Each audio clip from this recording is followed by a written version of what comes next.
Welcome to NS pest control. ఇక్కడ చూస్తున్న site వచ్చేసి కిస్మత్పూర్లో చేయడం జరిగిందండి.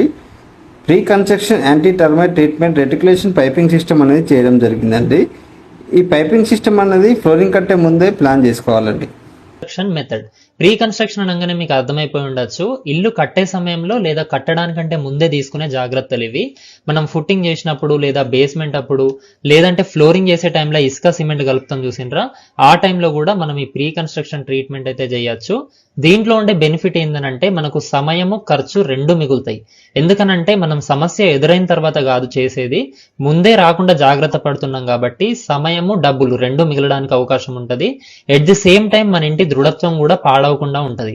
ఎందుకు అనంటే ఇంకొక మెథడ్ ఉంటది, ఇది సజెషన్ ఏంటంటే మీరు ఎప్పుడు కూడా ప్రీ కన్స్ట్రక్షన్ మెథడ్ లోకి వెళ్ళండి, పోస్ట్ కన్స్ట్రక్షన్ లోకి వద్దు.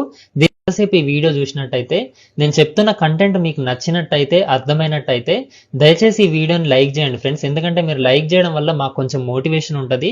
మీ సపోర్ట్ ఉన్నట్టయితే ఇట్లాంటి వీడియోస్ చాలా చేసి మీ ముందుకైతే తీసుకొస్తా. అదే విధంగా మీ ఫ్రెండ్స్ అండ్ ఫ్యామిలీ మెంబర్స్ తో కూడా వీడియోని షేర్ చేసుకోవడం మర్చిపోవద్దు. ఎందుకనంటే మనతో పాటు వాళ్ళు కూడా మంచి ఇల్లు కట్టుకోవడంలో హెల్ప్ అయింది కాబట్టి. మీరు ఈ విషయాన్ని మర్చిపోరు, లైక్ చేస్తారని నాకు తెలుసు. కాకపోతే లాస్ట్ వరకు చూసి మర్చిపోతారేమో అని చెప్పేసి ఇప్పుడే గుర్తు చేస్తున్నా. వీలైతే ఇప్పుడే లైక్ కూడా చేయండి. ఇంకొక విషయం, ఫ్యూచర్ లో ఇలాంటి వీడియోస్ చాలా మన ఛానల్లో ఉంటాయి. మీకు అవి మిస్ కావద్దు అనుకుంటే ఇప్పుడే మన ఛానల్ ని సబ్స్క్రైబ్ కూడా చేయండి. ఆ పక్కనే ఒక గంట సింబల్ ఉంటుంది, దాన్ని నొక్కి అన్ని నోటిఫికేషన్స్ ఆన్ కూడా చేయండి.